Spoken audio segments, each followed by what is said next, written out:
वंदे देवमापतिं सुरगुरुं वंदे जगत्कारणं वंदे पन्नगभूषणं रघुधरं वंदे पशूनां पतिं वंदे सूर्यशशाङ्कवैनयनं वंदे मुकुन्दप्रियं वंदे भक्तजनाश्रयं च वरदं वंदे शिवं शङ्करम्। योगीन्द्रनुतपादपगपादाब्जं द्वन्द्वातीतं जनाश्रयं वेदान्तकृतसंचारं भवं तं शरणं भजे। नैमिषारण्य तीर्थ में सूत जी महाराज ने ऋषियों के चरणों में सूत जी महाराज के चरणों में ऋषियों ने प्रणाम करके पूछा, गुरुदेव आप तो सभी विषयों में पारंगत हैं, हम आपसे जानना चाहते हैं। सबसे पहले तो ये जानना चाहते हैं, आपने 10 रुद्रावतार के बारे में बताया, अब 11वें अवतार रुद्रावतार जो भव नाम के रुद्रावतार हैं, हम उनकी कथा को श्रवण करना चाहते हैं। और रुद्रावतार हनुमान जी को भी बताया गया है कि हनुमान जी 11वें रुद्र हैं, तो उनके भी हम किस प्रकार से वो रुद्र के रूप में उन्होंने अवतार लिया, ये हम आपसे जानना चाहते हैं। आप तो सभी विषयों में पारंगत है, इसलिए आप हमारे इस प्रश्न का उत्तर देकर हमें संतुष्ट करिए। इस प्रकार से ऋषियों के पूछने पर सूत जी महाराज ने कहा, ऋषियों तुमने बड़ा सुंदर प्रश्न किया है। भगवान की लीलाओं को श्रवण करने के बहाने आप बार बार ये सब प्रश्न पूछ रहे हो। आप लोकहित करना चाहते हो, भगवान के भक्तों का कल्याण करना चाहते हो। मैं आपकी बुद्धिमता को समझ गया हूँ, इसलिए मैं आपको जरूर बताऊंगा। और आप ध्यान मग्न होकर के सुनिए, क्योंकि आप संसार के कल्याण के लिए प्रश्न कर रहे हैं। सूत जी महाराज बोले, ऋषियों योगेंद्र जिनके चरण कमलों की वंदना करते हैं, जो द्वंद्वों से अतीत तथा भक्तों के आश्रय हैं और जिनसे वेदांत का प्रादुर्भाव हुआ है, मैं उन भव रुद्रावतार भगवान की शरण ग्रहण करता हूँ। भगवान रुद्र के 11वें रूप का नाम भव है। इसी रूप में वे संपूर्ण सृष्टि में व्याप्त हैं तथा जगत गुरु के रूप में वेदांत और योग का उपदेश देकर आत्म कल्याण का मार्ग प्रशस्त करते हैं। भगवान रुद्र का यह 11वां स्वरूप जगत गुरु के रूप में वंदनीय है। भव रुद्र की कृपा के बिना विद्या, योग, ज्ञान, भक्ति आदि के वास्तविक रहस्य से परिचित होना असंभव है। इनके बिना इनका रहस्य जान नहीं सकते। भव रुद्र की कृपा के बिना ये सब असंभव है। वे अपने क्रियाकलाप, संयम, नियम आदि के द्वारा जीवन मुक्त योगियों के परम आदर्श हैं। लिंग पुराण के 7वें अध्याय में और शिव पुराण के पूर्व भाग के 22वें अध्याय में भगवान भव रुद्र के योगाचार्य स्वरूप और उनके शिष्य प्रशिष्यों का विशेष वर्णन हुआ है। प्रत्येक युग में भगवान भव रुद्र योगाचार्य के रूप में अवतीर्ण होकर अपने शिष्यों को योग मार्ग का उपदेश देते हैं। इन्होंने सर्वप्रथम अपने 4 शिष्यों को योग मार्ग का उपदेश दिया, उनको योग शास्त्र पढ़ाए। उनके नाम रुरु, दधीचि, अगस्त और उपमन्यु हैं। ये सभी पशुपति उपासना और पशु संहिता के प्रवर्तक हुए हैं। इस प्रकार भगवान भव रुद्र ही योग शास्त्र के आदि गुरु हैं। भगवान भव रुद्र ही सद्योजात, वामदेव, तत्पुरुष, अघोर और ईशान रूप में 5 कल्पों में अवतार लेकर ब्रह्मा और 4 शिष्यों को आदि गुरु के रूप में योग शास्त्र का उपदेश देते हैं। विभिन्न कल्पों के प्रत्येक द्वापर में भी भगवान रुद्र प्रकट होकर अपने 4 शिष्यों को योग मार्ग का प्रवर्तक बनाते हैं। श्वेत लोहित नाम के 19वें कल्प में जब ब्रह्मा जी पर ब्रह्म का ध्यान कर रहे थे, उसी समय श्वेत और लोहित वर्ण वाला शिखाधारी कुमार उत्पन्न हुआ। ब्रह्मा जी ने उसे पर ब्रह्म रुद्र समझ करके उसकी वंदना की थी। वह समझ गए कि यह सद्योजात का मतलब है तुरंत उत्पन्न होने वाला कुमार रुद्र ही है। उसी समय वहां श्वेत वर्ण वाले 4 और कुमार प्रकट हुए। उनके नाम सुनंदन, नंदन, विश्वनंदन और उपनंद थे। सद्योजात यानी तुरंत उत्पन्न हुए भगवान भव रुद्र ने प्रसन्न होकर के ब्रह्मा को ज्ञान के साथ साथ सृष्टि रचना की भी उनसे शक्ति प्रदान की। सृष्टि रचने की ज्ञान तो दिया ही, सृष्टि रचने की शक्ति भी प्रदान की। और फिर ब्रह्मा जी द्वारा उन 4 कुमारों को योग ज्ञान का उपदेश मिला। वे सब योग निष्ठ महात्मा हो गए और बाद में ये 4 ही योग मार्ग के प्रवर्तक हुए। रक्त नामक 20वें कल्प में ब्रह्मा जी, इनका जो शरीर था वो रक्त वर्ण का हुआ और इनका उस समय पुत्र कामना से ध्यान करते हुए इस अवतार में ब्रह्मा जी के समक्ष रक्त वर्णधारी वामदेव नाम से रुद्र का प्राकट्य हुआ। उस अवतार में भव रुद्र का नाम वामदेव था।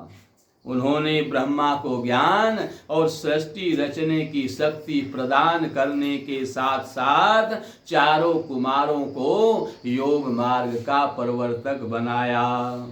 इसके बाद पीतवासा नामक 21वें कल्प में पुत्र कामना से ध्यानावस्थित हुए ब्रह्मा जी के समक्ष पीतांबर रूपधारी तत्पुरुष नाम से अवतरित होकर भव रुद्र ने उन्हें ज्ञान का उपदेश दिया और भगवान तत्पुरुष के साथ उनके पार्श्व भाग से पीत वसनधारी यानी पीले वस्त्र धारण करने वाले 4 कुमार प्रकट हुए। वे सब योग मार्ग के आचार्य हुए। शिव कल्प में ध्यानस्थ ध्यान मग्न हुए। भगवान ब्रह्मा के सामने भव रुद्र का 4 यानी भव रुद्र का काले वर्ण के रूप में अघोर नाम से प्राकट्य हुआ और उनके पास और भाग से उन्हीं की तरह काले वर्ण में 4 तेजस्वी कुमार प्रकट हुए। वे सभी अघोर नामक योग के प्रवर्तक हुए। इसी प्रकार विश्वरूप कल्प में ध्यानावस्थित ब्रह्मा जी के समक्ष ईशान नाम से प्रकट होकर ब्रह्मा जी को ज्ञान का उपदेश के साथ साथ अपने साथ प्रकट हुए 4 कुमारों को भव रुद्र ने योगाचार्य बनाया। इस प्रकार प्रत्येक कल्प में प्रकट होकर भगवान रुद्र ज्ञान और योग की स्थापना करते हैं। ज्ञान और योग की स्थापना प्रत्येक युग में प्रकट होकर भव नाम के जो रुद्र हैं यही करते हैं। भव नाम के रुद्र योग की जो है ये स्थापना करते हैं और ज्ञान की भी स्थापना यही करते हैं। सूत जी महाराज कहते हैं, ऋषियों, एक समय की बात है जब भगवान शिव ने भस्मासुर की तपस्या से प्रसन्न होकर के उन्होंने वरदान दे दिया कि तुम जिसके सिर पर हाथ रखोगे वही भस्म हो जाएगा। भस्मासुर ने पार्वती के सौंदर्य पर मोहित होकर, ये भस्मासुर पार्वती के सौंदर्य पर मोहित हो गए और उन्हें प्राप्त करने के लिए भगवान शिव को ही भस्म करने की तैयारी कर ली। जब भगवान शिव ही नहीं रहेंगे तो फिर पार्वती से मैं विवाह कर दूंगा।